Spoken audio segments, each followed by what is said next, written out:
За сайн байцгаана уу? Right News podcast-ийн 12 дахь дугаар эхлэхэд бэлэн боллоо. Тэгээ уламжлалт ёсоор гэх юм уу сүүлийн 2-3 подкастчууд ондоо Иран, Израиль, Америкийн дайны тухай ярьсан. Тэгээ өнөөдөр ч бас нэг тэр талтай холбоотой 2-3 жижиг мэдээ бэлдлээ.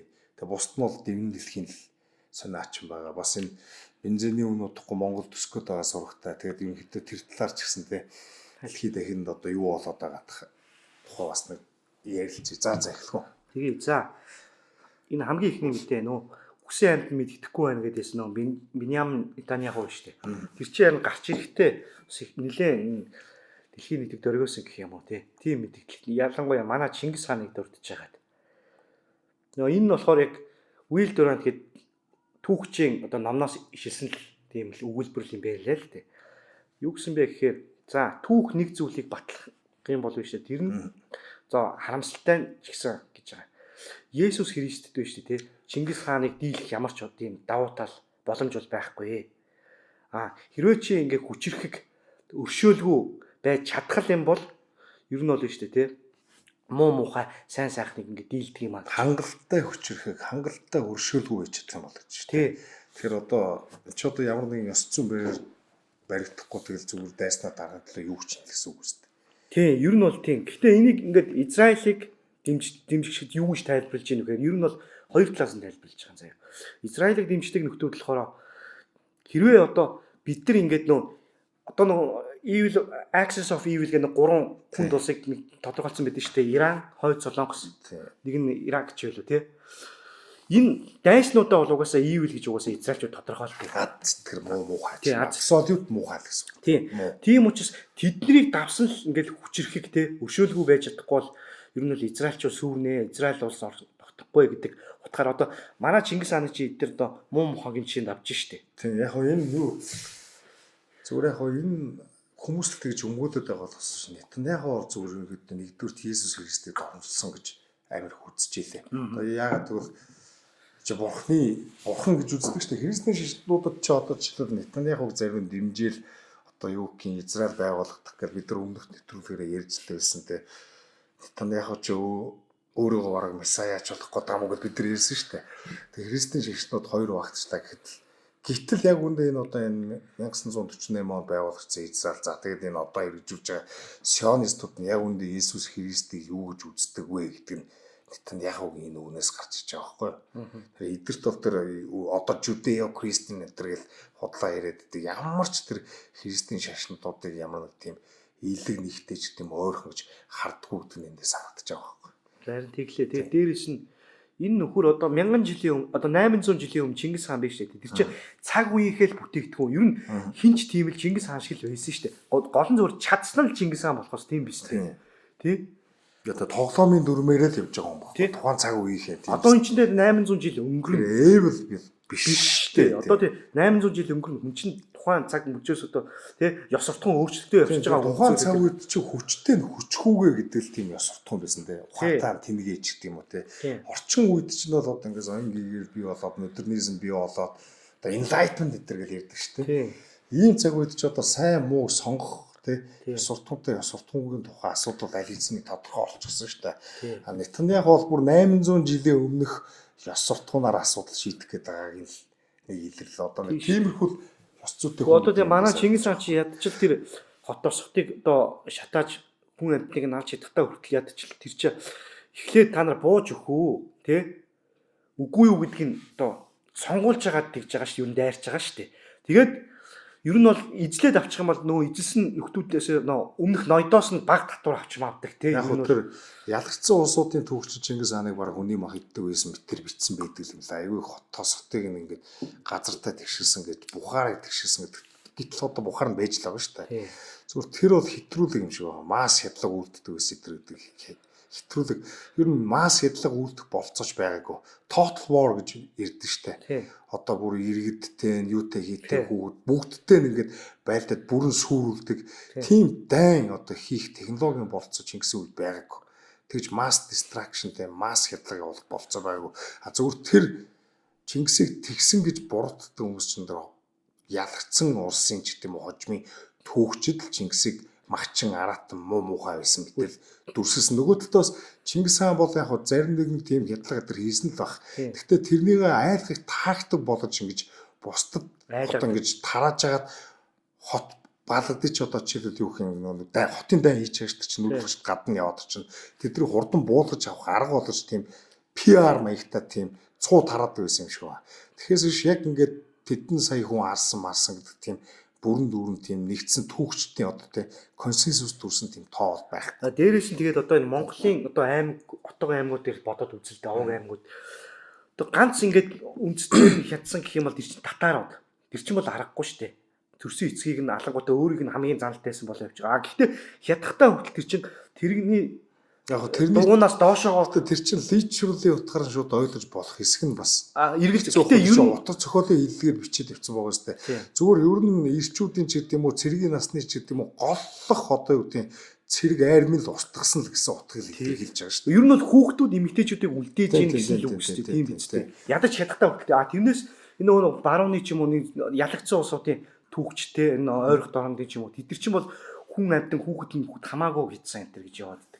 Харин тиймэрхүү. Тэр Нетаньяху бол амьд байгаа юм байна. Тэр нь бол ингэдэ тодорхой болсон. Тэгээд яг нь ер нь Израиль энэ ганцхан Нетаньяху ч шүү дээ тий. Ликуд нам тий. Ликуд нам бол одоо энэ Израилийн хамгийн хүчтэй сионист дундаа одоо нэлийн тийм нацист маягийн үзэл баримталтай өөрсдөө superior гэж үздэг. Тэгээд Greater Israel гэдэг одоо хуучин гэрээний үеийн Израилийг одоо дахиж байгуулна 3 дахь сүм тий. Тэгээд дараагийн Месая гэдэг иймэрхүү юмар хүмүүсийг ингэж израильчуудыг одоо юу гэдэг пропаганда явуулдаг. Нөгөө талдаа израильчуудын ер нь хүн амын олгон хүртэл үүнийг дэмждэг юм шиг үлээ. Тэгээд тийм учраас сүүлийн 30 40 жилийн ликудд наач уусаа засаг ирэхээс бараг буухгүй байгаа шүү дээ. Тэгээд Нетаньяху тэрний л том төлөөлөл. Тэгэхээр энэ тэр намын цаашлаад Израилийн хүн амын олонхын үзэл баримтлалыг харуулж байгаа. Тэгэд Израиль ч нь одоо юу гэх юм энэ Газа 70 мянган хүн арсан тий. Тэгээд бахан бид нар урд нь ярьжлээсэн ялангуяа хүүхдүүд эмэгтэйчүүдийг устгасан. Сая жишээлбэл Иракийн дайн болж байхад эдгээр ямархуу байдлаар одоо юу гэдэг одоо ч гэсэн энэ дайнд одоо юу гэх юм иргэний байгууламжууд тий. Одоо юу гэх дид бүтц гэх мэтийн зүйлсүүдийг устгадаг. Израиль бол ерөнхийдөө хамгийн murderous genocidal одоо тий хамгийн олон нийтийг хязсан хамгийн харгас тийм төр гэд одоо нөгөө Мишаймер юм шүү дээ. Тэр хилээд байгаа байхгүй юу? Одоо олон улсын харилцааны онолч реализмын томтлуулагч тий. Тэгэхээр тэрнийг л баталж чинь тий. Одоо айж хичгээ байсан. Тэгээ Есүс Христийг дорнолж чинь, Чингис хааныг ч бас дорнолж чинь, өөрийгөө зөв төгтөө ашиглаж чинь тий. Тэгэхээр Израиль ер нь ямар ч ёс суртахууны барьерд одоо баригддаг уус гэдэг нэг том жишээ сайн мэдээгээр сайн босон үйл явдлаар харагдлаа л гэж дүн. Тийм бай. Тэгээд ер нь бол дараагийн мэдээ рүү орчих. Яг энэ юутай Иран, Израиль, Америкийн тантай холбоотой. Юу яасан? Мосадын захирал Дэвид Барния гэх юм уу?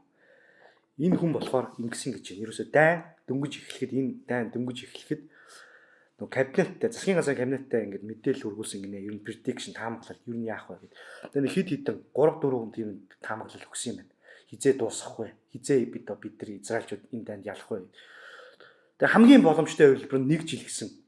Ираны дэглэмийг унгаахад 1 жилийн хугацаа шаардлагдан гэж тэгж хэлсэн юм байна те. Ер нь бол сануулсан биш үү? Тийм, уг нь бол тим юм хэлсэн. Тэгсэн чи одоо нөгөө нэг ялж чадахгүй нь ер нь бол ойлгомжтой. Богино хугацаанд ялж чадахгүй нь бол те энэ дэглэмийг сольж чадахгүй нь ойлгомжтой болцсон. Тэгсэн чи одоо энэ Барниад бүх буруугаа ер нь тохоод эхэлж ийн гинэ. Ер нь ингээд хэвлэл мэдээллийн одоо байгууллагуудаар Барниаг шүүмжлээл те. Ер нь бол энэ ажлаа хийж чадахгүй байна гэдэг. Нэг 3 гол сорсоос байж магадгүй гэж энэ мэдээллүүдийг явуулж байгаа юм. За, Нетаньяху өөрөө за Мосадынхаа даргаыг ер нь ингээд энэ юм үйл ажиллагаанд буруутгах чанарыг буруутан хайх хэрэгтэй болно шүү дээ тий.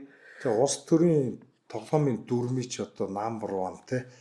Гол буруут одоо нэг тахлын ямаа олж зайлуулж бурууга зайлуулад өөртөө уснаас хүрээ авах гэж улс төрчдийн оролддог. Тэр улс төрчдийн нэг муухай зам байдаг шүү дээ тий. За тэр байна. За Нетаньяху тэгээд нөгөөх нь болохоор энэ юуны хиний Америкийн Дональд Трампын төлөөлөгчд. Нэг буруутай хайхтаа Барниаг гэж онцолж иж магадгүй чинь. А нөгөөх нь Израилийн цэрэг армийнхаа. За. Тэгээд энэ гурав бол ер нь энэ нөхрийг бол одоо бараг л онцолж байгаа бол нисэлчих гээд байгаа юм уу да. Тэгээд ингэж юм. Ер нь бол энэ Барны яач ер нь Нетаньяхуд ер нь хилдэг юм байна шүү дээ. Ер нь яг бодиттой мэдээлэл өгдөг юм байна, хангадаг юм байна. Тэгээ ер нь бол Израиль руу дайрахад бол Иран руу дайрахад бол ер нь бол дими дээ тий гэсэн мэдээллүүдийг өгч ирсэн. Нөгөө Нетаньяху ч юм болохоо илүү төрмгий, агрессив. Тэгээ ер нь тэрийг тоогоогүй шууд гусцсан. Нэг тиймэрхүү юм болж байгаа юм байна. Бас энэ зарим хүмүүс юу гэж ярьж байгаа юм тэгэхээр одоо яг энэ чин бол бас том мэдээллийн сайт дээр гарч байгаа юу мэдээ байхгүй.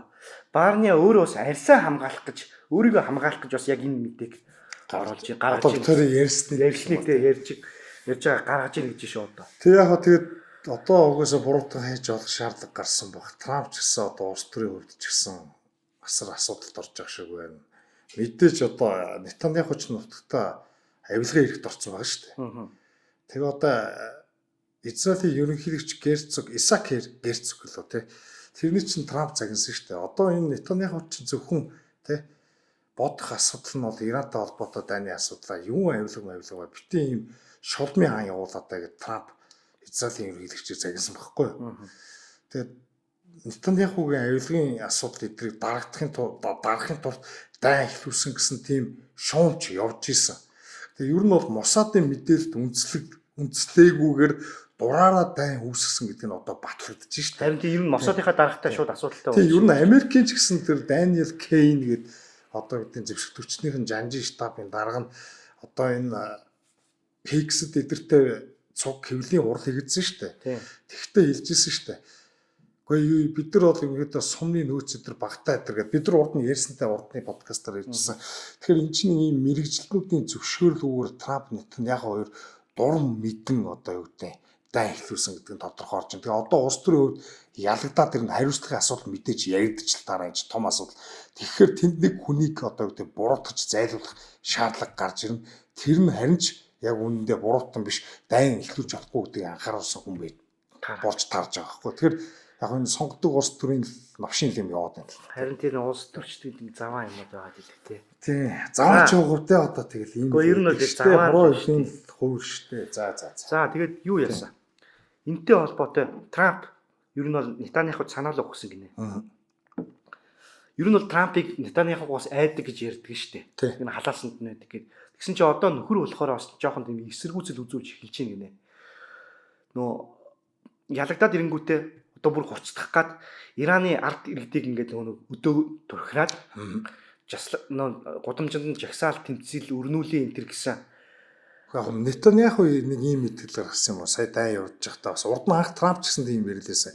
Иранчуудаа гудамждаа гарч жагсаад одоо энэ дэглэмээ солиоч байна. Яг тэрийг чинь дахиад ингээд ярьсан байгаа байхгүй юу? Нетаньяху дахиад тэгж ярьсан. Дахиж ярьсан. Харин тэрийг нь болохоор Трамп шууд үгүйсгээд хэрвээ тэх юм бол наа чин боломж вэ?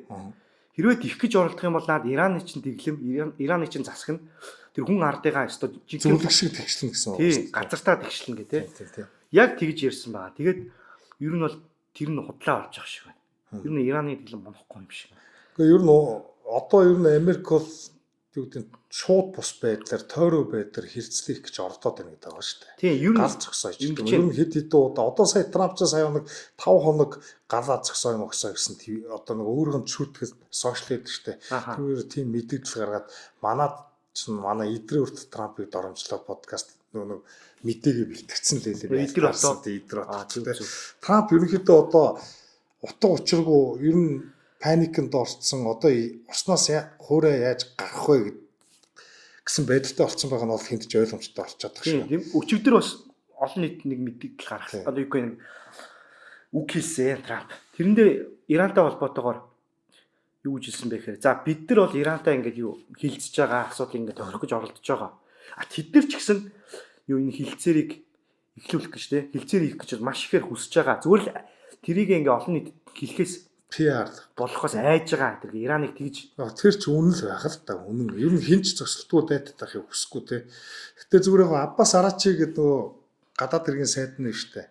Тэр ярьсан байдаг ш. Бид нар та нар юу яриад байгаа юм бэ? Хинтээ хилцдэг гэдэг байгаа. Манай өдөртөгч төгссөн, манай айрам сүрцэн, манай флот сүрцэн бид нар бүгдээрээ байхгүй болцсон гэсэн штэ. Та нар хинтээ хилцдэг гэдэг байгаа юм дормсон. Тэгсэн. Чи одоо Трамп гарч ирэл бид нар эдрийг ерөөсөө ялцлаа гэл хамаг айрын зөвөрцөө өдөртөгчтөнд байхгүй болгоцоо одоо ингээд Иран баларсан бид дайнд ялцлаа тэр гэж онгороод нэг тийм мэдгэлүүд хийгээд байсан шүү дээ.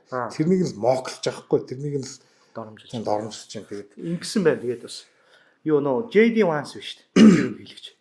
Тэр чин энэ 7 хоног Пакистанд очиж энэ Ирантай хилцээр өрнүүлж магадгүй гинэ. Энд ч одоо дид ерөнхийлөгч явна гэдэг чинь бол бүр маш том л хүн тий албан тушаалт явж байна. Ер нь бол хилцээ Америк хийх бол маш том сонирхолтой байгаа гэж харуулж байна. Тийм Иран бол богино хугацаанд одоо гэдэг дарагдана гэж бол байхгүй юм байна. Тэгээд Трамп ч гэсэн энэ чи Иран ч пуужин бидний бодсноос хамаагүй их пуужинтай байна гэдэг тий.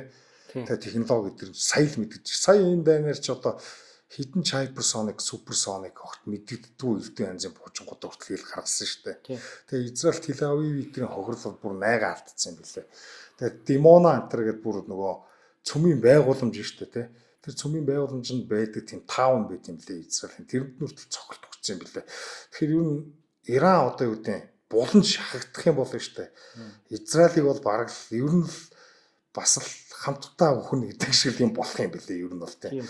Тэгэхээр одоо энэ гал зогсохдоо одоо яаж одоо юу гэдэг нэг юм PR олон түмэнд одоо юу гэх юм Америкчлүүд дайнд ялагдчихлаа гэсэн тийм харагдахгүйгээр яаж гал зогсоох бай тээ. Ер нь бол аль аль нь save face гэдэг шиг тийм нэр нүрээ аварч үлдэх гээд байгаа байхгүй. Тиймэрхүү юм руу орж явах шүү дээ. Тийм. За яг энэ дайнтай холбоотой биш гэхдээ Трамптай холбоотой мэдээгээр үргэлжлүүлж Трамп ингэ ярьсан юм чинь гэдэг. За Трамп ч нөгөө нэг дөнгөж гарч ирэхдээ ер нь сонгуулах нэг том амлалтын нэг mass deportation хийх байлаа шүү дээ. Тэгээ хууль бус цагаачдыг бол нөгөө нэг алгдан нутгаас нь алдан нутг руу алдан буцаана гэдэг тий.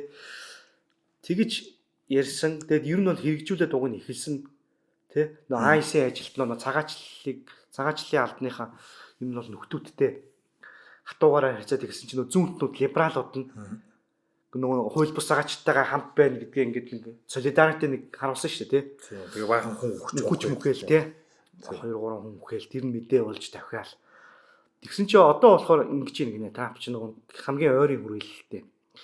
Одоо энэ mass deportation хийхээ одоо болио.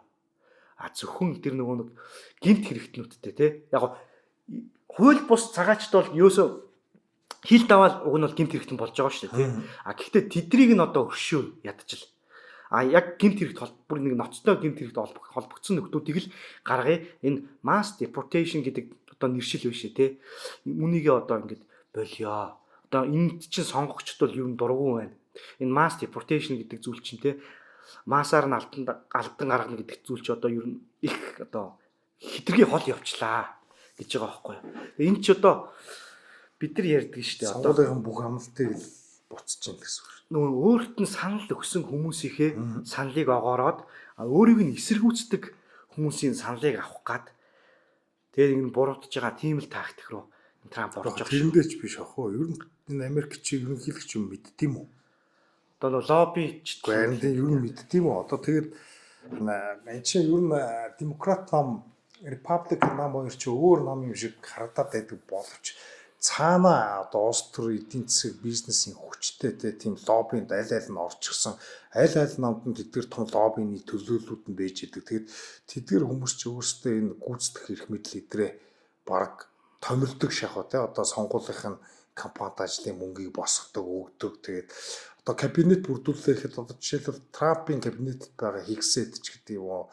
За тэгээд тэр нөгөө хэн блэ Стив Виткоф гэдэг тусгадлагч эдгээр чи бүгдээрээ л IPAC-ийн санхүүжилттэй хүмүүс юм билээ шүү дээ. Тэгэд энэ маягаар ингээд жишээлбэл Трампын танхимд одоо кабинетэд байгаа хүмүүсээ олох нь Израилийн лоббитой жишээл байж байна. Тэгэхээр ч одоо ерөнхийлөгч өөрөө мэдээд энэ гэхээс илүү ерөнхийлөгчийг мэддэг хүмүүсээр хүрээлүүлэл тэгэл ерөнхийлөгчдөө шахарт үзүүлчихдэг юм байна гэж би ойлгоод байгаа шүү дээ. Ер нь нэг харахад ерөнхийлөгч одоо жишээлбэл дайн зарлах эрх мэдэл эдгээр жишээлбэл конгрессээс ерөнхийлөгч өгөөдтэй хуучны тэр үндсэн хууль эдгэрхэн зарчмыг ууландаа гიშгдсэн ч гэсэн ерөнхийлөгч гүйцэтгэх эрх мэдэл асар их томорцсон юм шиг харагдаад байгаа мөртлөө цаанаа ерөнхийлөгчд нь өөрсдөө том бүлгүүдийн процент гэдэг тийм хүмүүсийн дэмжиж харж ирсэн хүмүүс л болдог юм байна. Өөрсдийн хадлага байхгүй юм байна гэдэг чинь сүүлийн бараг 30 40 жилийн хугацаанд би олсон одоо үйл явдлаас харахад ихтэй байгаа байхгүй. Тэгэхээр либертарууд энэ талаар угсаал ярьдаг шүү дээ. Mises Institute дээр тий. Зарим хүмүүс болохоор ингэж ярьдیں۔ Америкийн улс төр судалдаг. Хамгийн сүүлчээ юу би даасан ерөнхийлөгч бол юу байсан нөө Франклин Рузвельт байсан юм а гэж ярьдаг. А зарим нь бол тэрийг бол үгүйсгдэг. Зарим нь болохоор бүр аль 1910-ад оноос наа чи ерөнхийлөгч юм а мэдгээ болцсон байсан шүү дээ. Том бизнесүүд 1910 20-од оноос бүх юм ингээд гартаа аваад эхэлсэн байсан гэдэг. Тиймэрхүү нөгөө JP Morgan нэг талаас нөгөө талаас нөгөө нэг газар стандарт ойлын те Rockefeller те надад ч айл хэдийн нөлөөгөө дөнгөж 20 дугаар зууны эхнээс оруулаад эхэлсэн байсан гэж ярьдаг юм байлаа. За ямар ч байсан ийм прогрессив ирэн гэдэг ном бидэг шүү дээ. Америкийн прогрессив ирэн гэдэг Rothbard-ын тэр үед ч одоо том бизнесүүд нөгөө Америк аж үйлдвэрчээ том бизнесүүд бий болоод тэгээ тэр үеэс ч ихлээр лобби засгийн газар эдгэрт одоо ингээд хүчтэй нөлөөлдөг болсон гэдэг. Тэр үеэс л ерөнхийдөө Америкийн бүгд найрамдах улс гэдэг чинь ер нь социализм руу орсон. Хажуугаар нь одоо кронизм гэх юм уу те. Засгийн газар төртөө хамсан бизнесүүд нийлж зах зээлийг босноолдог. Тэгээд ийм лоббиний системд орсон. Ялзарсан юм да тий. Тэгээ ер нь бол энэ прогрессивизм гэдэг чинь Монгол руу орчуулах юм бол дэвшилтэд үзүүлсэн үн зөв шүү дээ одоо. Тий. Гэхдээ ерөөсөө энэ юмд бол дэвшилтэд бол юу ч байхгүй ухралт айгүй муу регрессив. Харин тийм. Тийм за тиймэрхүү. За дараагийн мэдээ ярих. За газрын тостой холбоотой мэдээ нөө хаагдсан хормозын хоолойтой холбоотой мэдээ. Тэгээ ер нь бол энэ сэдвэр бол мэдээ хаагдчихэв. За Япон болон бусад 5 Европын орн хамтарсан мэдээлэл гаргалаа. Тэгэхдээ Ираныг буруутгаж байгаа байхгүй. Хормозын хоолойг хаалаа гэж. За тэр 5 орн гэдэг нь Их Британи, Франц, Герман, Итали, Нидерланд гэдэг. За эдгээр юу гэсэн бэ гэхээр одоо та нарын энэ хормозын хоолойг хаасан чинь биш үү? Олон улсын тэр худалдаа, шиппингийг одоо зогсоож байна. Олон улсын одоо энергийн нийлүүлэлтийг те базж जैन те. Одоо иймээс одоо энийгээ болоо. Бас хөрш улсууд руу бойл гэнтэр гэдэг те. Тиймэрхүү мэдээлэл гаргасан байна. Тэгээ ер нь бол бид нар өөрсдөө ингээд хамтарч ажиллахад бэлэн байгаа шүү. Ер нь бол хамтарч ажиллах гэж бид нар бол угсаа алхам хийн энэ төр гэдэг. Яг эдгээр чинь одоо тэгээд баларж байгаа ус үстэй. Одоо харахгүй шүү дээ. Бүгдээрээ юу ч хөө нөө энергийн ямар л боллоо шүү дээ. Бүгдээрээ нөө газрын тос юу ч байхгүй. Тийм. Малтмал түлшин төр гэж өөрсдөд нь юу ч байхгүй улсууд шүү дээ одоо. Тийм. Тэгэхээр одоо бас нэг талаараа аргагүй юм даа гэхээр. Нөгөө талаараа яах гэж түрүүж дээрсэн бидэрт ямар нэгэн буруутгал өгч чадахгүй бүртлөө одоо өөрсдөө хамгаалж байгаа хүмүүсийг буруутгаад байгаа байхгүй. Наа чи яг тэ Иран бол инкээс өөр арга байхгүй. Энд чинь survival асуудал те. Оршин тогтнох юм дэглэр минь Ираны төр оршин тогтнох тухайн асуудлын учраас одоо юу эдгэрт бол бүхэл арга хэрэгслээ хэрэглэхээс өөр арга байхгүй шүү дээ. Угаасаа тэр арачийн жилиг хэлсэн байл ш та гадаад хэрэгсэд энэ бол бидний хувьд бол оршин тогтнохтой тэсжүүлдэх тухайн асуудал. Тэдний хувьд бол эпистемик классын одоо асуудал гэж ярьсан байгаа байхгүй их ашиг сонирхлын тэгээ эпистемийн ангийнхны ашиг сонирхлын асуудал гэдэг нөгөө ялзарцсан элит давхарг гэдэг байгаа шүү дээ establishment гэж ярьдаг тэдний л хэлээд байгаа юм л да тий. За дараагийн мэдээ бол бүр маш сонио. Энэ нь бол Христийн шашинтай холбоотой. Энэ Христийн шашин дотроосоо те ялзарч байгаа. Гэхдээ Христийн шашин дотроосоо ялзарч байгаа ш. Христийн шашны институтууд одоо юу гэдэг улс төрийн нөлөөтэйгээр одоо ялзарч байгаа. Зарим нэг нь тэг бүгдийг нэлж өгөхгүй. Ер нь одоо тэг католикийг харсан ч гэсэн одоо тэр Pope Francis-ыг харахаар тэгж байгаа. За яамсан мэдэргүй ороод та. Христийн шашин гэж яг бол надад ойлголт нь өөр. Тийм ээ тий. Институцэн тий. Яг үндсэн шашин нь бол уг нь хിവэрэл байгаа шүү дээ тий. Номлол нь зөв институц нь бол дотроос нь ялзарч байгаа гэх. За энэ Английн сүмийн одоо spiritual leader гэж байгаа. Яг ингээд дотроос нь ялзарч байгаа биш. Дотроос нь ялзруулж байгаа ч гэж хэлж байна. Яг бол либералч гэдэг чинь гадаад талын нөлөө орж иж байгаа. Тэгэд орж ирэнгүүтээ дотроос нь одоо аливаа одоо ялзрал тий улс хаанаас сүрдээ. Хаанасаа ялзартэй. Хаанасаа нурж уунтэй нэм бидтэй дотроос л нурж уунэ шүү дээ. Ер нь бол. За. Одоо 1400 жилийн түүхтэй одоо Archbishop of Canterbury гэдэг. Энэ одоо алтан тушаал 1400 жилийн өмнө одоо анх бий болжээ. Энэ Canterbury-гийн их хамб. Тий. Эн чинь бол Английн сүмийн одоо тэргүүн гэсэн үг. Spiritual гэдэг нь одоо яг шашны талаараа. А тэр чинь нөгөө нэг Protestant Reformation эхлэнгүүт нөгөө хаачин булаагаад авчиж байгаа шүү дээ. Өөртөө яг өөрийгөө тэргүүн болгож Тэгээ католик шашны папыг одоо шашны тэргүүнэ гэж хүлээн зөвшөөрөхөө болоод өөрийгөө шашны тэргүүн болгоцсон байхгүй тий. аваагаас олох нь 6 аваагаас үлдэг. Тий. Тэр их Хенри 6 билүү тэр чинь. Тий. Хөгийн хаан байдаг шүү За дээ. тэр чи яах вэ? За тэр мэр яах вэ? За ингэсээ одоо эн чин бол маш том асуудал явж байгаа. Анх удаага эмэгтэй хүн 1400 жилийн түүхэнд Английн сүмийн тэргүүн болж эхэлж байгаа. Яг шашин талаасаа ярьж байгаа шүү. Яг энийг англикан сүм гэж ярьж болно. Гэхдээ яг Ер нь Church of England гэдэг. Одоо газар зүүн байрлалаа. Англикан гэж ярьдаг байхгүй. Тэгэхээр нөгөө англикан сүм ч бол Англиас гараад явчихвал Америк ч Episcopalian гэдэг байхгүй. Тэнд чи одоо наад сүмийн чинь тэргүүн бас нэг эмэгтэй бараг лесб биш ах уу гэдэг. Тэргүүнч биш ухаа. Гэхдээ нэг сүмийнх нь ямар ч гэсэн нэг бас бишоп байхгүй. Бишоп хам гэсэн. Энэ бол одоо гэдэг протестант хийдүүдээс англикан бол католик сүмтэй хамгийн ойрхон хамгийн одоо хувц хунрын чарахад заяа одоо шашны ёслол рит бол зан үүлийг хараад ч гэсэн хамгийн ойрхон өөрөөр хэлбэл одоо яг сүрд мэдээж теологид нь өөрчлөлтүүд гарсан тий. Тэгэхдээ ер нь бол католик шашнаас шууд тасарсан хамгийн ойрхон одоо протестант сүмүүдийн хөдөлгөөний нэг нь англикан гэхгүй Church of England. Тэгээд энэ сүм бол ялзарцсан. Католик арич ингэж ялзраагүй. Тийм ээ. Энэ бол сүм бол ялзарцсан. Анх Трампыг одоо юу гэдэг сая 2 дахь удаага сонгогдоод ерөнхийлөгч болоод тэр Episcopalian сүмд очсон чинь феминист, лесби эмэгтэй хамт гарч ирээд одоо Трампыг одоо бараг ялгуурлан гадуурхагч та өршөөнгүй байна гэж ингэ дормжсон байхгүй юу. Тэгээ өөрөлдвөл нөгөө woke хамттай орцсон байна гэсэн үг тийм. Тэгэхээр ер нь юу гэсэн үг юм бэ энэ ч одоо. Тэгээ одоо эмэгтэй хүн тодруулчвал уг нь бол болохгүй. Бид нар одоо юу шүү дээ тий. Ер нь бусад хуулийн хүрээнд бол эмэгтэйчүүд одоо тэгш хэрэгтэй байх хэрэгтэй. Энд чинь гэдэг сүмийн асуудал яригдчих. Гэхдээ энэ чинь угаасаа юу гэх юм бэ? Сүмийн хуучны одоо анхныхаа одоо сүм, анхны сүм ч гэдэг юм уу, патриархын тогтолцоо гэж байдаг штэ. Эрэгтэй хүнд сүмийн тэргүүн байдаг те. Одоо ингээд нэг жишээлбэл нэг жижигхэн одоо юу гэх юм чуулган байлаа гэхэд тэрний пастор нь эрэгтэй хүнд байдаг. Хизэнээсээ тийм л уламжлалтай. Тэгээд патриарх, поп гэдэг чинь эцэг гэсэн үг штэ. Эцэг гэсэн үг. Тэгэд эн чинь цаанаа угаасаа юу гэдэг Есүс чи эрэгтэй хүн байсан тийм үстэй. Гэх маягтай ингээд яг би тэр теологийн тэр нарийн ширийн асуудал бүгдийг нь мэддэг хүн биш. Би ямар одоо теологч байгаа штэ. Гэхдээ ер нь хизээ эмэгтэй хүнээр одоо юу гэдэг сүмийн тэргүүн хийлэгдэг байсан. Тэгэхээр эн чинь одоо ингээд нөгөө хуучны хүн бүх уламжлалаас гажуудаад орчин үеийн модернизмд нийцээд сүм өөрөө сүм биш болж өрөөд утгаа алдаж байгаа л нэг хэлэв. Тий одоо би бол христийн шашинтай биш. Гэхдээ одоо бас нэг манай либертар үздэг чинь жишээлбэл либералууд орж ирээд боцолцсон байгаа даа шүү дээ. Cato Institute ч гэдэг юм уу яг woke болгоцсон. Улс төрийн идеологийн хүртэл ингээд дотроос нь орж ирээд бозралдаг тий. Тэр бүх хэл наа чин шашин сүмийг хүртнаад либералууд ч орж ирээд бозрлаад байна. Одоо энэ либералуудын орж бозрлаагүй юу ч байхгүй боллоо.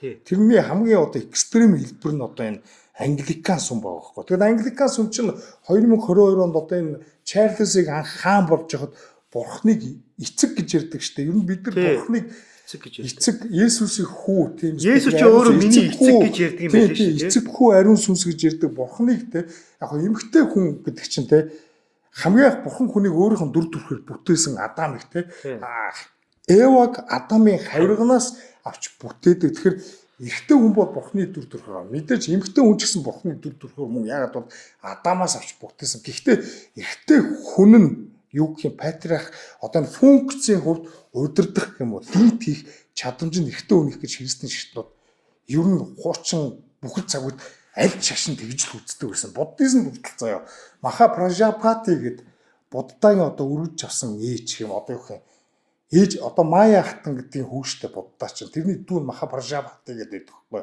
Тэрнээс үл буддаа гэгэрсний дараа буддаатай уулзаад би бас гэгэрлийн замаар ормоор байна. Одоо үсээ хусуудаад гэлэн болмоор байна те гэж буддаа тантад буддаа зөвшөөрөг байхгүй. Эмэгтэй хүн зөвшөөрөхдөггүй. Яг л эмэгтэй хүний одоо функц нь арай өөр маяг юм ээ. За арайч тэгээд юу болсон?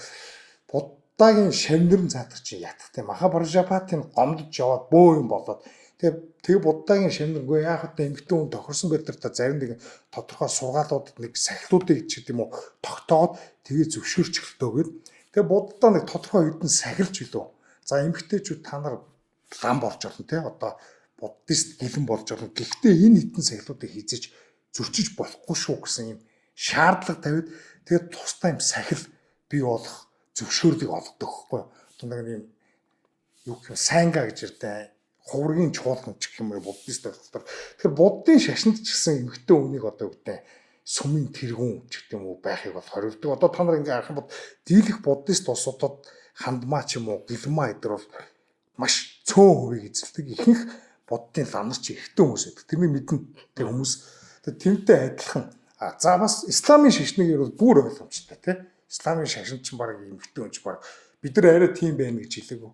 Гэхдээ нөгөө нэг энд бол христийн шинжлэл юу гэх юм эмгтэн үнийг дорд гэж үзээгүй шүү.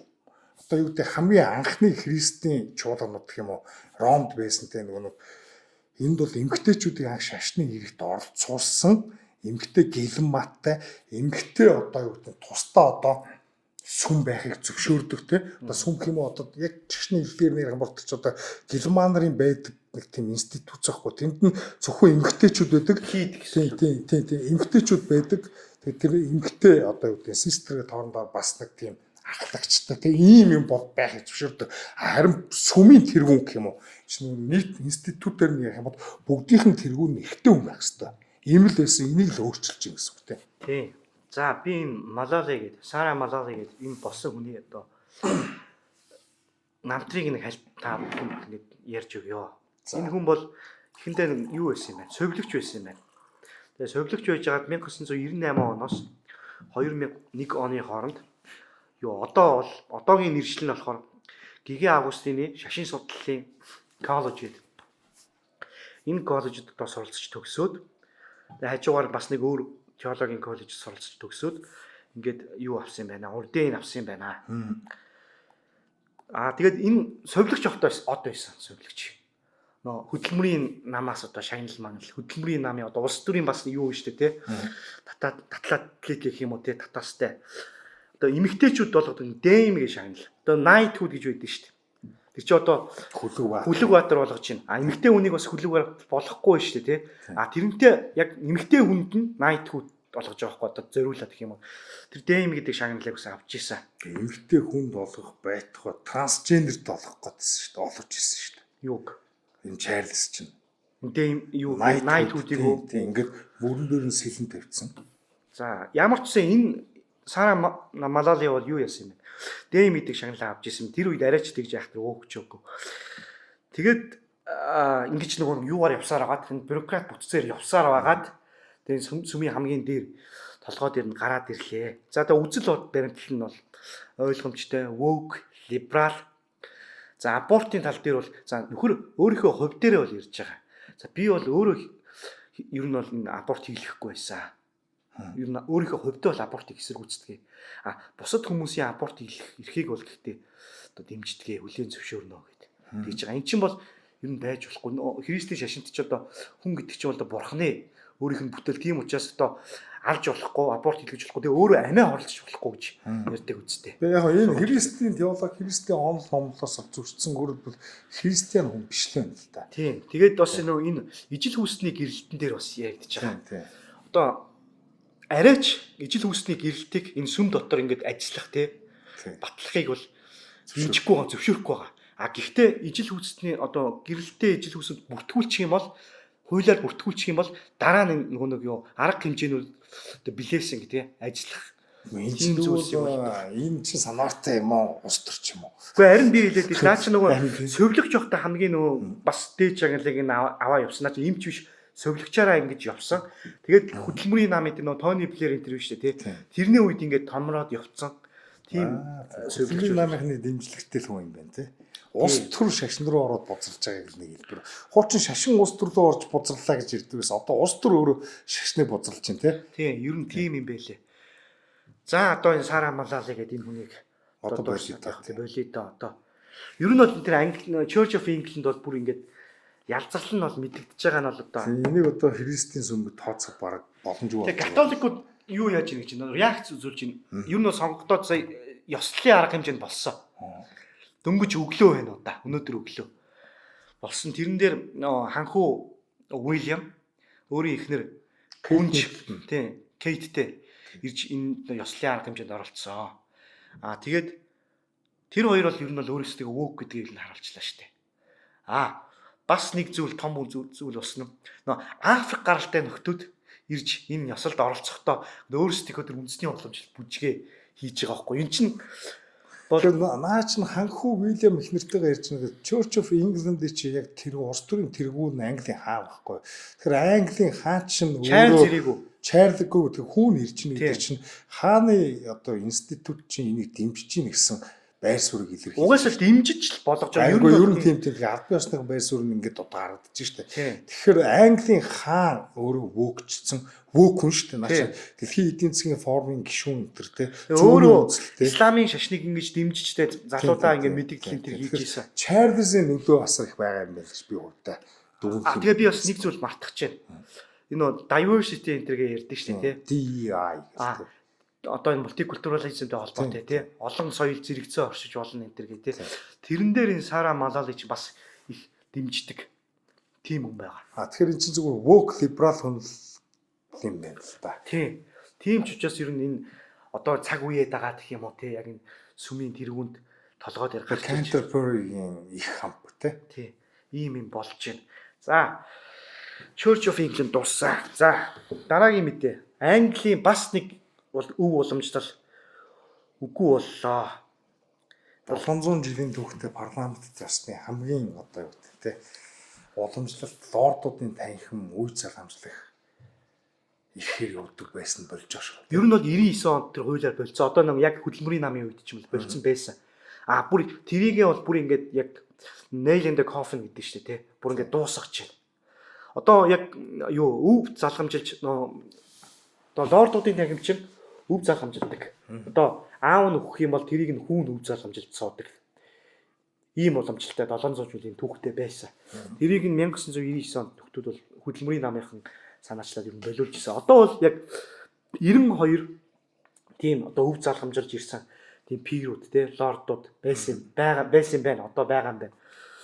Тэгээ одоо энэ нэг сешн гэж чуулган гэж ярьдаг шүү дээ. Одоо энэ чуулган нь ер нь бол 5 сар дуусах юм уу да. Тэгээ энэ чуулганаар энэ 92 ер нь ингээд арчигдж байгаа юм байна. Тэгээ энэтэй холбоотой энэ Смит гээд хөдөлмөрийн намын одоо энэ хүн чинь өөрөө бас лордуудын танхимд сууж байгаа байхгүй юу? Одоо энийг хүмүүс юу гэж ойлгох ёстой вэ гэхээр өв залхамжилж лордын танхимд суудаг нөхдүүд нь л болж байгаа болохоос энэ лордын танхим бол хിവэрэ байгаа. Тэр нь гэхдээ нөө язгууртнууд биш. Нөө комиссоос те сонгогдож одоо ерөнхий сайдаас нэр өгж те ингэж батламжлагддаг нөхдүүд л одоо харц гаралтууд лордын танхимд ороо суудсан байгаа байхгүй. Тэрний нэг төлөөлөгч нэг Смит гэдэг хүүхэн ярьж байгаа. Энийг бол ингэ тэмдэглэгчтэй үйл явдал энэ гэдэг. Тэгээ нөхөр болохоор өөрөө 2010 онд ингээд парламентын сонгуульд ялагдсныхаа дараа лордуудын танхимд орсон л тийм л нөхөр байгаа байхгүй юу. Тэгээ Английн парламент чи House of Commons гэдэг чи энгийн хүмүүсийн одоо сонгуулаар орж ирдэг парламентын хоёр танхимын нэгэнтэй нөгөөх нь лордын танхим гэдэг. Англи ч хамгийн анхны парламент бас бий болсон газар. Тэгээд тийм лордууд болон тэр House of Commons-ийн гишүүд нийлжиж хааны гүйцэтгэх засаглалыг хяндаг тийм байсан. Одоо хаан гэдэг чи одоо өөрөө одоо ямар ч ач холбогдолгүй болчихсон. Тэгэхээр энэ парламент гэдэг зүйл чи өөрөө юм бүхний тэргүүн болцсон, хязгааргүй их мэдлэг эдэлдэг болчихсон.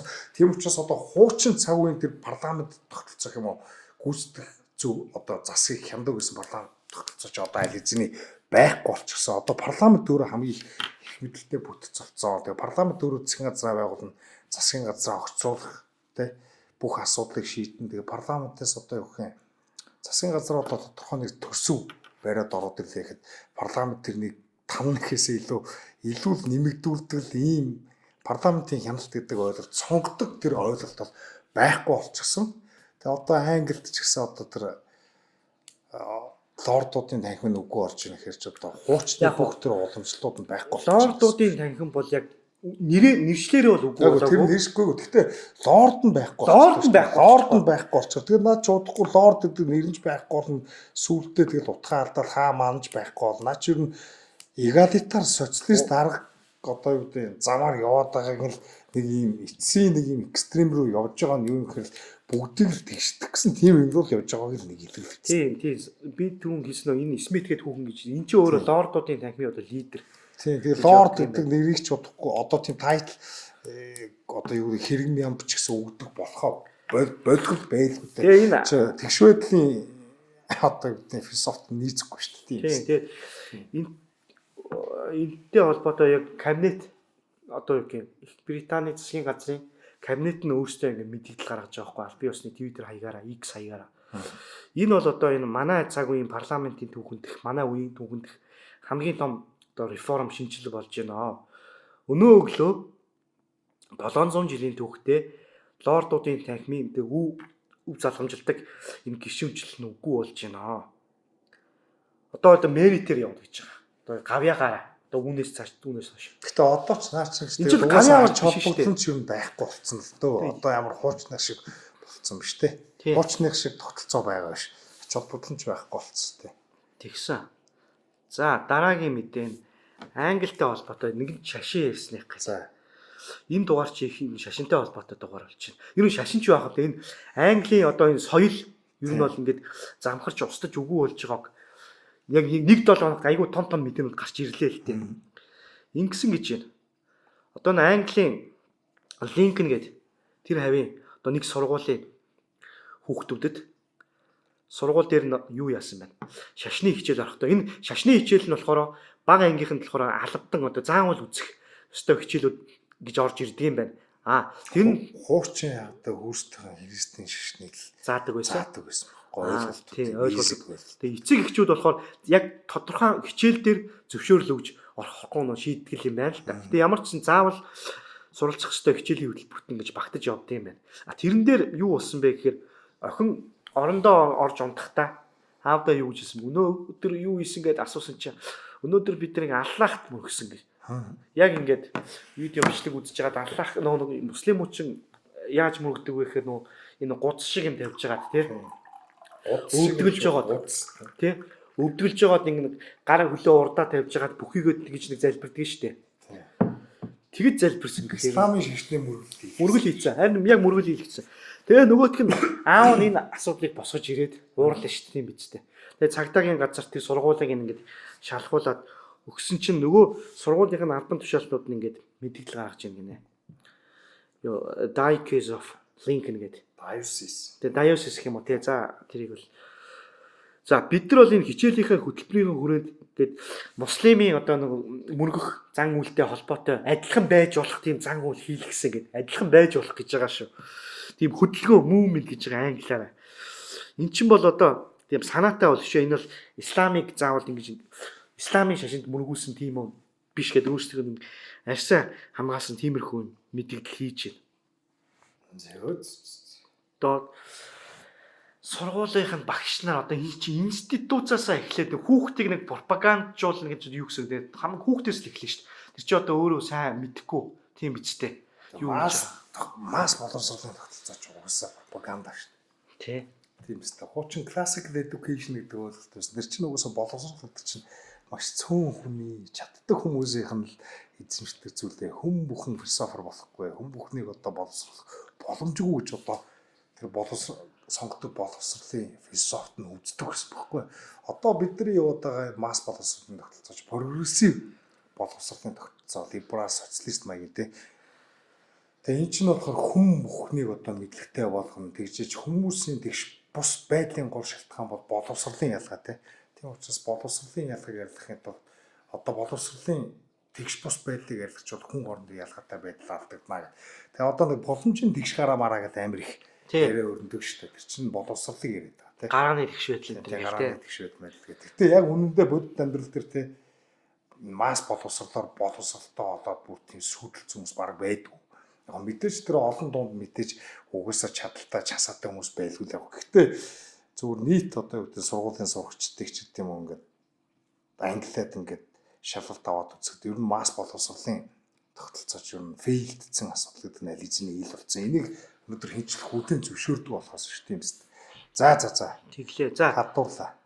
хатуурах яах вэ? Энд ч бол яалтчгүй мэдээний агуулгад баригдаж ярьж байгаа юм чинь. За дараагийн мэдээг хасрах яриасаа гэж хүсэж байна. Энэ Поп Леото, Папа Лео тий. За энэ 14-р Пап Лео гэдэг энэ саяхан одоо энэ Ватиканд олон улсын эксорсистуудын ассоциац гэдэг тийм хүмүүсийн уулзалтыг хийсэн юм байна. Тэгээ олон улсын эксорсистууд гэж ойлгомжтой католик сүмд эксорсист гэж ойлголт байдаг те. Одоо буг чөтгөр шүглцэн хүмүүсийг одоо юу гэдэг те. Дарга бишээ. Чөтгөрийг нь биенээс нь зайлуулдаг гэх юм уу те. Нэг тийм шашны зан үйл те. Тэгээ бидний энийг хангалттай бидний кинонуудаар хангалттай байдаг шүү дээ. Эксорсист гэдэг киноч романч байгаа, киноч байгаа те. Тэгээ энийг яг мухар сүсэг энтергээд хүмүүс ярих байх л та. Гэтэ ер нь хуучнаасаа католик сүм дандаа эксорсисттэй байсан. Библиэлд Иесус хүртэлтэй одоо юу гэдэг легион гэдэг одоо нэг хүний биенээс чөтгөр зайлуулдаг шүү дээ. Тэр нэр нь хэм бэг асуусан чинь легион гэдэг яг л бид олуулаа гэдэг те. Гих маягтай энэ бол эксорсизмын библиэлд гарсан баг хамгийн анхны ч юм. Дээрс нь Иесус өөрөө шамиртай их мэдл олгоод шамирны чөтгөр шодмуудыг хүмүүсийн биенээс зайлуулж байгаа тухай тийм үйл явдал гардаг госпел одоо сайн мэдэн дэр те. Тэгэхээр тийм учраас ингээд католик сүм бол юм ритуал баримталтай байсан. Гэхдээ 20-р зууны дунд үеэс эхлээд ерөнхийдөө бас нэг шашны үзэс теологт ч өөрчлөлтүүд орж эхэлж байгаа шүү дээ. Тэгээд ерөнхийдөө эксорсизм гэж асуудал байдаг бид нар кино өдрөөс ч гэсэн мэднэ. Тэгээд энэ чинь 20-р зууны дунд үеэс одоо энэ супернатурализм гэдэг ийм юмнаас ерөнхийдөө католик сүм татгалцсан байхгүй. Одоо ерөнхийдөө хуучин үндсэн томизм гэдэг юм философи теологийн үндсэн теологч католик сүм барьдаг байсан юм лээ. Тэгээ 20-р зуунаас эхлээд одоо энэ юу гэдэг чөтгөр шодмын ч гэдэг бурхны тухай ойлголт болж угаасаа шинжлэх ухаан айтар гарч ирээд те.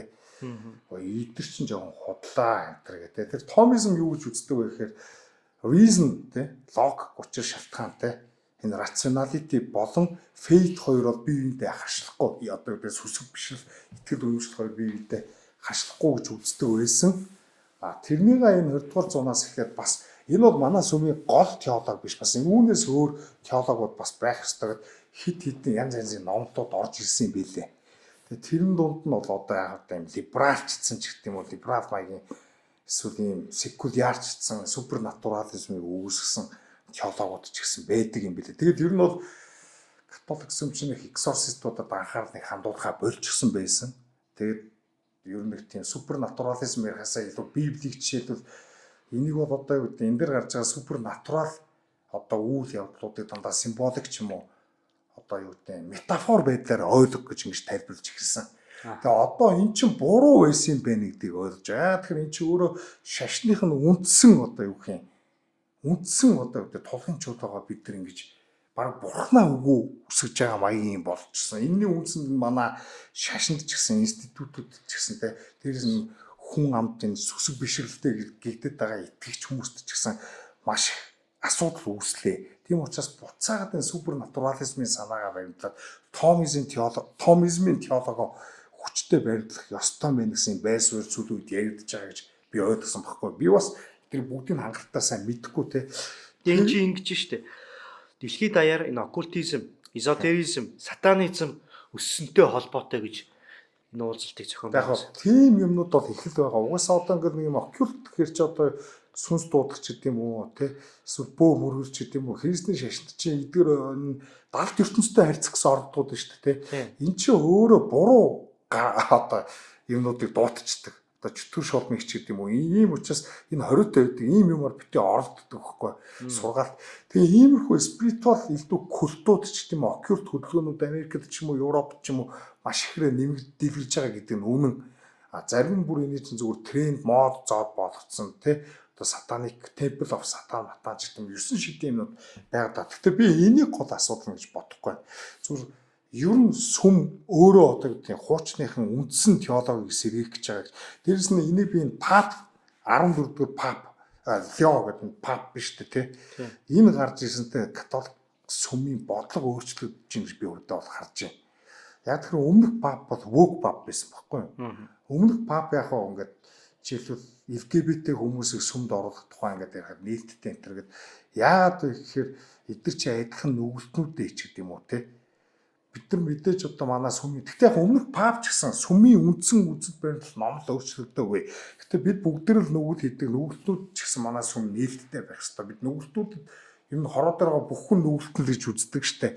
Тийм учраас нээлттэй байх хэрэгтэй гэж хэлдэг. Гэхдээ итгэхгүй байдлаар сүмийн институтууд одоо гэдэг нь либералчж жагаад амар итгэхгүй байдлаар ханддаг гэсэн. Дээрээс нь улс төрд их оролцдог social justice-тэй нийгмийн шударгаас тэгш байдал ядуурл гэдэг юмнууд дээр одоо жишээлбэл капитализмыг хийдэх буруутгадаг ч юм уу эсвэл одоо социалист маягийн юм ашигладаг Латин Америкийн тийм социалист маягийн пап байсан шүү дээ.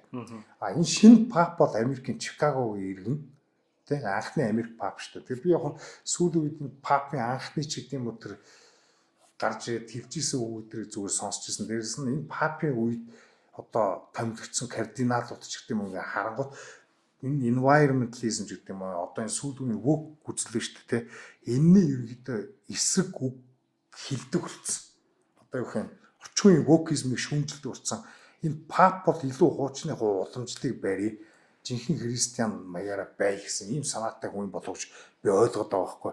Тийм учраас энэ супернатурализм, томизм гэдэг философик эргэж сэргээе гэсэн энэ байдлаар сүмийн гол бодлого өөрчлөгдөж байна гэж би бол хувьдаа үзэж байна те. За. Сайхан ярьлаа. За. Яг тэгээд мэдээгээ бүрэн дүүн гүйцэд бас дуусаагүй юм шүү дээ. За. Чи одоо дунд нь өөрөө нэг мэдэм хэрж байгаа юм шиг баах юм. За мэдээгээ дуусах. Тэгээ яг хөө тийм одоо ер нь бол ингээд нэг exorcism бид нар ингээд тоохгүй байхаар гэх юм уу те. Энд чи одоо маш олон итгэл бишрэлтэй сүсэг бишрэлтэй хүмүүсийг өөр элдв янзын юм одоо буруу арга зам руу одоо юу гэдэг нь спиритуалтэй сүнслэг проблем шийдэхин тулд буруу юм руу хальтрахад үргээд байна гэд. Ерөнхийдөө ганцхан бодлого одоо юу гэдэг өөрчлөгдөж байгаас гадна ер нь спиритуал юм уу гэсэн зөвшөөрөөд тэгээ хэлсэн биш үү? Папад зөвсөн байна те. Франциско Бамонти гэнэ үү те. Ер нь diocese бүхэн сүмийн хамгийн жижиг нэг ч юм уу та те. Бүхэн exorcistтэй байх шаардлагатай байна гэсэн юм санал оруулж ийн гэж те. Тэгээд нэг Майкл Архангел те, Архангел Майклын тийм зургийг энэ Монте Сант'Ангело гэнэ үү те. Сант'Ангело те. Ийм сүмээс авчраад те энийгээ үзүүлээд тэгээд энэ Ministry of Exorcism гэж байгаа юм. Энэний гаргасан одоо те тийм exorcism хийдэг ном мэдрэг гаргаж хүмүүст харуулж маруулсан юм байна те. Тийм зан үйлийн шинжтэй юмнууд байсан байна. Тэгэхээр ер нь католик сүмд одоо юу гэх юм те супернатуралистик юм буцаагаад эхэлж байгаа юм байна. Одоо энэ орчин үеийн либералчилсан лам мам шашин байхаа болоод яг хуучин үндсэн одоо сүм шашныхаа сургаалдаа эргэж орё гэдэг. Энэ бол миний хувьд аюу тун дэвшил гэж би бодохтой харж байна. Одоо манай Монголд ч гэсэн зарим нэг ламнар биш шүү дээ. Либералчилсан ламнар байна.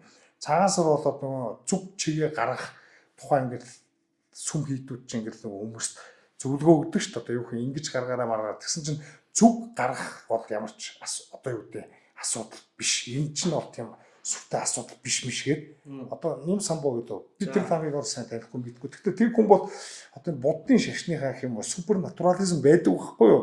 Чи зөвхөн одоо юу гэдэг гэгэрэх одоо юм атеистик бас тийм биш шүү дээ. Ялангуяа төвдийн буддизм бол тэрнийг өөрөө үүсгэжсэн ш цагаасаа. Тэгэхээр энэ чинь бас нэг орчин үеийн лам нар чинь лам гэдэг тэр институтээс ч гэдэг мөнгө цалин авч ингэж амьдарч тэр ажлыг хийж байгаа бодлоо үндсэн сургуулиас гажуудаад хүмүүст таалагдах гад одоо шашин шүтдэг хүмүүст таалагдах гад жишээлбэл энэ супернатурализмаа үүсгдэг шашнаа одоо гажуудуулж тайлбарладаг ийм хүмүүс аюул байдаг. Тэгээд тэрний бол энэ либералч хүмүүс аюул боломжтой ухаалаг рационал жинхэнэ дам хүн юм байх ёстой гэж ярьдаг.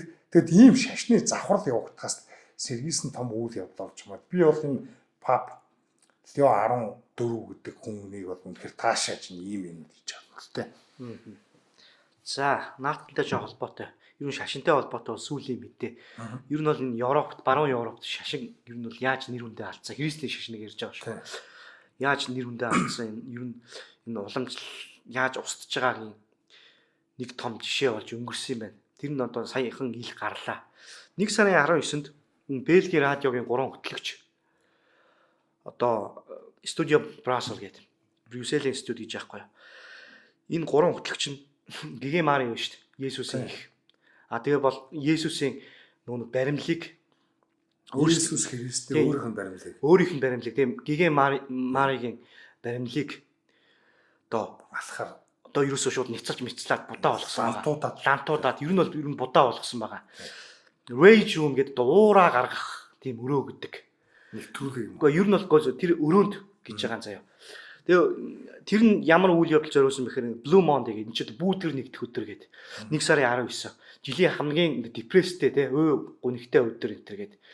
Энэ өдөрт зориулаад одоо Rage room гэдэг нь уураа гаргаж байна. Одоо хүмүүсийг хөгжөөж ийн энэ төр гэж яахгүй ер нь бол яг үнэндээ. Тэр ч одоо Есүсийн баримлыг энгийн гэдэг ч одоо юу гэсэн үг юм бэ? Тэгээд нөхдүүдээс асууж байгаа энэ үйл явдал одоо яаж ингэж хүмүүст хүрвэ гэсэн чинь одоо энэ католик шашинтай одоо сэтгүүлч Conflin гэдэг хүн одоо лайтвд нэгэн одоо Radio Days Europe гэдэг Европын одоо радиогийн өдрүүд одоо конференцт оролцож байхад яг 3 нөхөртэй уулзж байгаа байхгүй. За нэг юм болоод өнгөрсөн байна. Та 3 ингэж Есүс болон Гэгэ Мариягийн баримлыг ингэж будаа болгосон байна. Та нар одоо ингэж Мухаммедийн баримлыг ингэж чадах уу гэсэн чинь бид нар чадахгүй. Бид нар айшд гэд. Та нар одоо жүүдийн шашныг ингэж доромжилж чадах уу гэсэн чинь бид нар чадахгүй. Тэгээ наад чинь гэсэн юм шүү дээ. Яг уу зарим нэгэн хүмүүсийг бол одоо офенд хийх бах те. Хүмүүст бол муухай тийм муухай. Ер нь бол тийм дургуутсах бах. Гэмтэх бах. Өвдөх бах те. Гэхдээ Бэлэг бол нэг тийм айхтар шашинлаг community биш штэ гэсэн. Ер нь бол би бусад улсуудад биш те. Ер нь бол илүү careful те, илүү болгоомжтой байх байсан. Гэхдээ Бэлэг улс ч юм биш. Бэлэг улсад бол энэ чинь том асуудал биш штэ гэж байгаа байхгүй. Тийм Европ угаасаа одоо нэг үндсэн шашин соёлоос айл эзний ангиж ирсэн социалист вок болцсны дэлгэр шүү. Тэгээд яг тэр Мухаммедтэй холбоод асуух. Та нар тэгээд одоо Мухаммедыг чадах гэж үгүй. Тэгээ видео бичлэг нь байгаа байхгүй. Үгүй.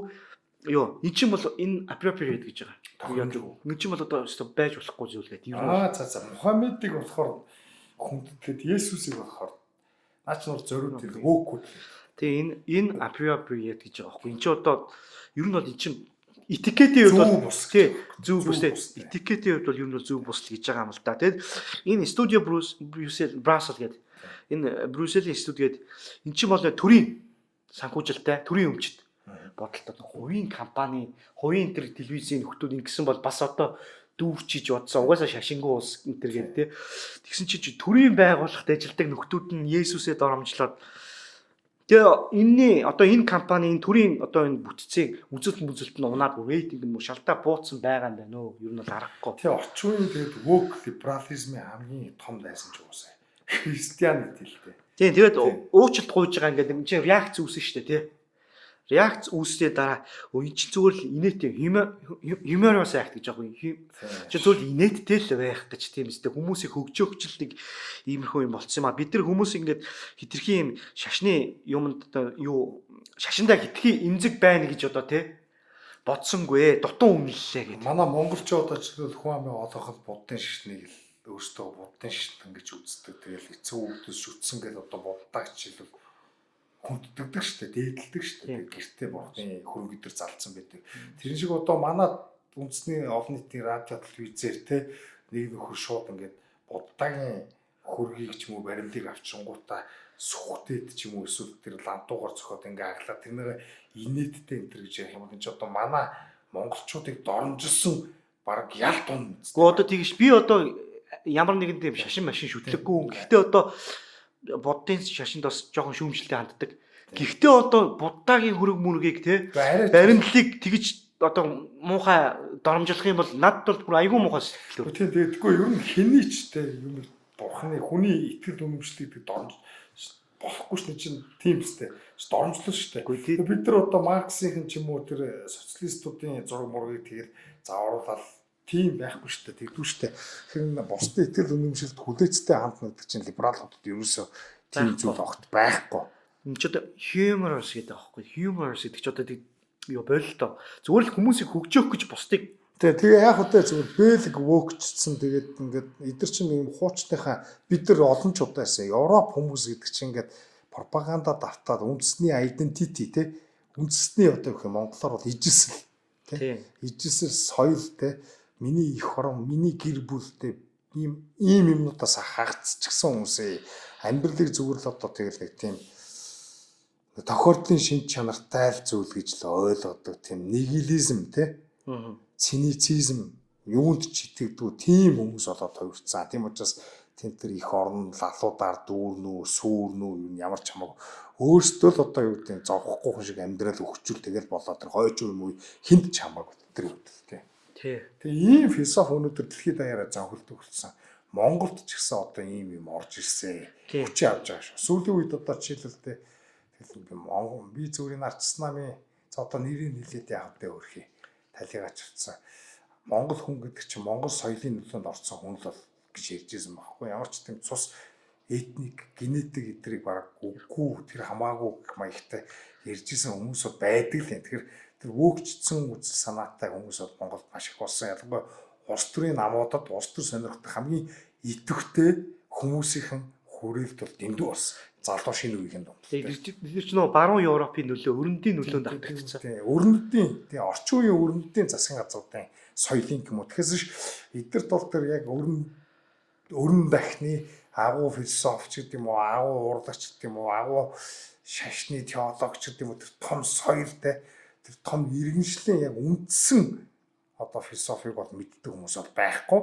Сүүлийн 50 60 жилийн одоо юу гэдэг нэг тийм боловсролын шинээр бий болсон хуурамч гэх юм уу одоо хүний эрхийн хуульч хөгжлийн эдийн засагч гэдэг юм уу те шин мэргэжлүүдээр сурсан прогрессив боловсролын бүтээгдэхүүн болохоос наад хэд чи өрнөдийн уламжлалт сонгодог боловсролын зах зээх юу ч байхгүй юм тест. За сайхан ярьлаа. Дараагийн мэдээ рүү хүн муулахаараа хоёлаа ер нь сайхан те. Тий. Гэхдээ муулахч одоо таач наа өнгөрсөн нэвтрүүлэг дээр одоо шүүмжил энэ төр гэж яриад байсан. Одоо би тэр үгүй чинь бас танд хэлье. За яах вэ? За дараагийн мэдээ. Одоо өөр мэдээ ярина. Одоо Америкт нэг энэ ковидтэй холбоотой лооврын талаар тэрийг ярина. За ер нь Хайти төрсөн Америкийн иргэншил дараа нь авсан. Одоо нэр нь Жоф Стен Рой Филосан гэдэг их урт нэртэй 25 настай залуу. Ковидын үеэр нэг Америкч нэг зээл компаниудад олгосон доо. Нөгөө хүнд хэцүү байна тэргээд emergency тэргээд те.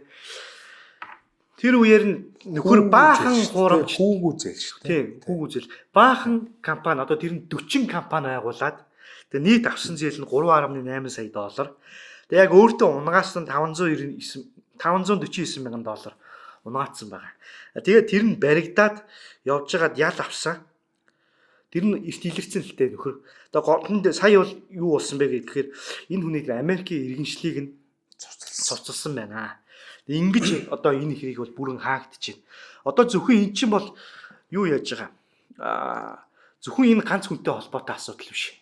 Ер нь бол энэ төр хүчрхэгчгээр ер нь бол зөвхөн хүмүүст ингэ зээлмэл олгохоор ер нь ямар хүмүүсийг ямар буруу зүйл рүү тэр moral hazard гэдэг зүйл рүү хөдөлтгийн нэг жишээ болчихж байгаа байхгүй. Сая бас яг адилхан нэг Америк гаралт яг Америк хүн байлээ л тэр хүн бол хуульч хүн. Тэгээ шүүхийн танхимд уйлж байгаа. Яг энэ ковидтэй холбоотой лөөр хийсэн гэдгээр. Би буруу юм ийсэн. Би энэ ял авах ёстой. Би deserve те. Би энэ ял авах ёстой энэ гэд. Би тийх ёстой. Тэгээ арталт нь байсан 2 цагтаа ингэ гайхаж майхаж харж мараад те. Нөхөр бол зүгээр шууд асаруулж байгаа. Нэг иймэрхүү юм болж байна. Ер нь бол эн чинь зөвхөн ганц хотч биш, ганц тийм мужид биш. Ер нь бол аль мужууд ер нь бол холбооны төвшөнд л явагдаж байгаа. Энэ чинь яг наад чинь баригдсан л болохоос ш. Наа чи ер нь бол айгүй зөв бусны юм басна. Одоо ковидын үеэр чинь ингээд жижиг дунд бизнесүүд ч юм уу үйлчлэгээ үйлдвэрлэлийг ингэж хүчээр хөл хориогоор зогсоонгуудаа асар хэмжээний мөнгө хэвлэнгүүтээ тэрнийг дахин тараалцсан шүү дээ. Тэгээ бөө инфляц дээр би орчихсон. Монголд ч гэсэн над бодлого чи хэрэгцсэн шүү дээ. 300 мянган төгрөг хүн бүхэнд тараасан. Тэгснээр дараа нь 10 тэрбумын жилүүтэй зээл илүү 5.2 их 80-ын эдийн засгийг сэргийх арга хэмжээгээд баахан компаниуд 10 их 80-ын хөтөлбөрийн тэр гэж яриад байна. Тарааж өгсөн. Дараа нь 10 их 80-ын 3 жилийн 3% хүүтэй 5 жилийн зээл мэлчлэн гэж төрөөс бас монголч амар их мөнгө хэвлсэн тий. Тэгээд ковид үеэр чинь инфляц бий болоод манай монголч одоо бидний идэж уудаг одоо хүнсний бараа хамаг юмны үн бүр огцон нэмэгдсэн байр орон сууцны үн огцон нэмэгдээд тий. Тийм болсон. Тэгээд яг энэ чинь нэг том корпорациудад зориулсан, том компаниудад зориулсан арга хэмжээнүүд байсан. Тэр чинь өөрсдөө аваад жижиг дунд бизнес сөөрүүлээд тэг яг Америкт жилүү саентолог гэдэг курт байдаг шүү дээ. Тэр куртийн нүртэл наад мөнгнөөс нь авчихсан. тэр үед юу вэ? Kanye West-ийг тодорхой хэмжээс авцсан. Kanye West тий. Kanye Тэр чинь PPT loan лөө тий. Тий. Тэгээд том корпорацууд бас тэндээс нь авчихсан. Чи одоо уг нь ядарсан жижиг дунд бизнесийг л одоо нөгөө та нар ажилтнаа цалин өгжил байгуул авах хэрэгтэй гэд нэг тийм шалгуур гаргаж ирсэн юм билээ. Тэрний ихэнх том бизнесүүд нь хувааж өгсөн гэсэн. Энэ жижигүүд чинь Тэр болохоор тухайн Айн Рэндийн институт гэдэг шүү дээ. за Одоо энэ Яран Брукийн нэг жижигхэн тийм Айн Рэндийг сурталчилдаг албатар маргал татврын мөнгийг хамаагүй төр ингэж яаж болохгүй гэж ярьдаг.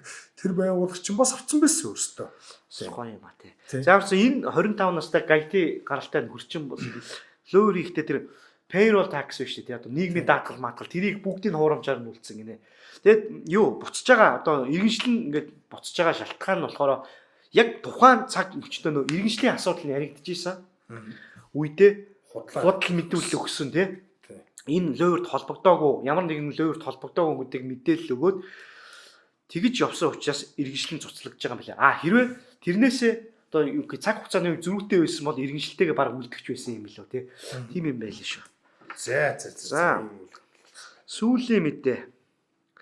Юу ясаа? Одоо энэ нефтийн үнэтэй холбоотой өссөн. Тэгсэн чи одоо Ирландд одоо Манусаас арай ухаантай хүмүүс их юм уу тий.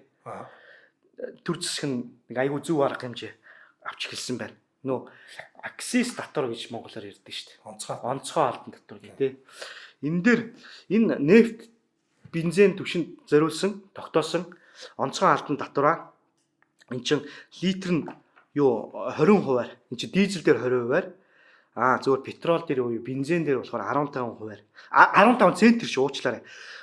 Литр нь дизель нь 20 центр бензин 15 центр гэж бууруулсан байна. Татвараа бууруулсан байна. Энэ шууд нөлөөгөө үзүүлээд эхэлсэн гинэ.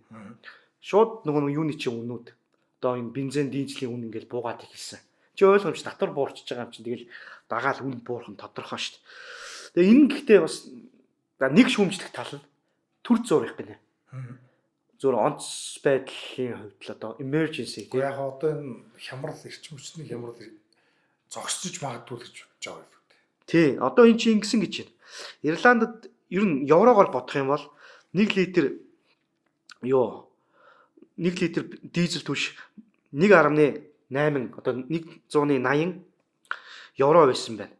Тэгсэн чи одоо энээс одоо энэ асуудлаа шалтгаалаад 220 болсон юм нэмэгдсэн юм байна.